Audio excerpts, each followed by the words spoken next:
গাঁৱত আপোনাৰ সন্মান আছেনে? মোৰ বিশ্বাস আপোনাৰ গাঁৱত অলপো সন্মান নাই।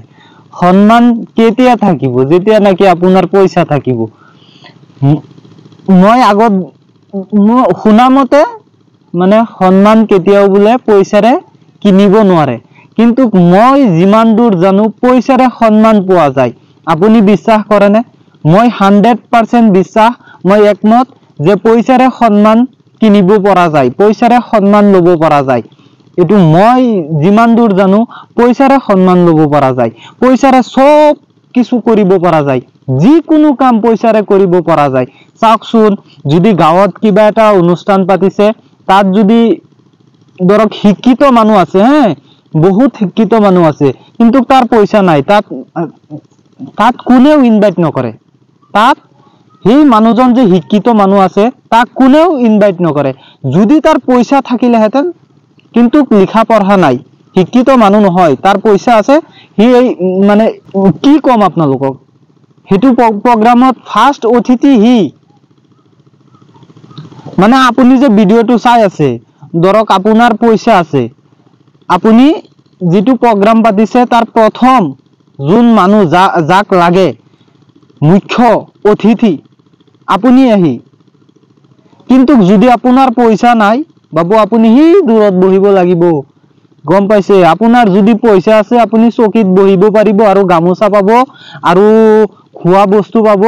ধৰক এটা প্ৰগ্ৰাম পাতিছে, প্ৰগ্ৰামত 1000 মানুহ হৈছে, ষ্টেজত ধৰক 15 জন মানুহ আছে, এই 15 জন পইচা থকা কেইটা।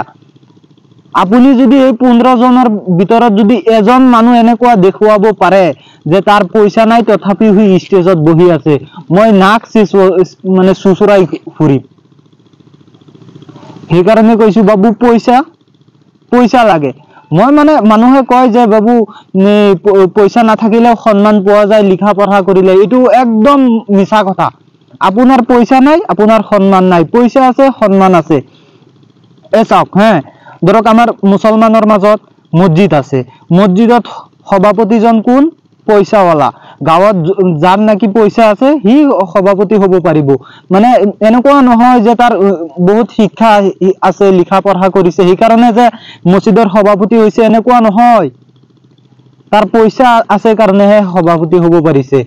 ধৰক আপোনাৰ হিন্দু মানুহৰ মন্দিৰৰ সভাপতি কোন? যাৰ পইচা আছে সি। সেক্ৰেটাৰী কোন? যাৰ পইচা আছে সি। সেইকাৰণে মই যিমান দূৰ জানো আজিকালি পইচাৰে সন্মান বিচাৰি পোৱা যায়, সন্মান পোৱা যায়। পইচা নাই, তোমাৰ সন্মান নাই, পইচা আছে, সন্মান আছে, তোমাৰ শিক্ষাৰে কামে নাহে। তুমি যে ইমান লিখা পঢ়া কৰিছা, BA ডিগ্ৰী ক্লিয়াৰ কৰি আহিছা, ঘৰত বহি আছা বাবু, তুমি বহিয়ে থাকিব লাগিব, তোমাৰ কোনো সন্মান নাই, একোৱে নাই, কামে নাই, তোমাৰ পইচা আছে, সব আছে।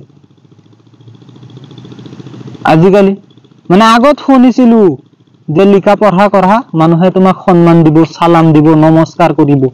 নহয় বাবু, পইচা আছে, সালাম পাবা, পইচা আছে, নমস্কাৰ পাবা, পইচা আছে, এজন চকীৰ পৰা উঠি কেনে তোমাক বহিবলৈ দিব, পইচা নাই, তোমাক বহিবলৈ নিদিয়ে।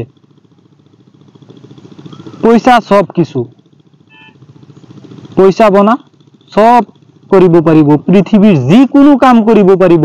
পইচা বিনা পইচাত একোৱে কৰিব নোৱাৰে। ভাল এটা বিয়া পাতিবলৈ হলে ল'ৰাটো কি কৰে? এই কাম কৰি খায়, বাদ দি নালাগে। ল'ৰাটো কি কৰে? পইচা আছে, দি চলিব, কাম নাই। মানে মিচিংটো নাথাকিলেও যদি পইচা আছে আপোনাক বিয়া দিবই, খাটাঙিটো। ধৰক মূৰত চুলি নাই, টকলা, তাৰ যদি পইচা আছে সি বিয়া পাতিব পাৰিব 3টা। কিন্তু আপোনাৰ পইচা নাই, কিন্তু আপুনি শিক্ষিত মানুহ, আপুনি বিয়া পাতিব নোৱাৰিব, আপুনি বুঢ়া হৈ যাব।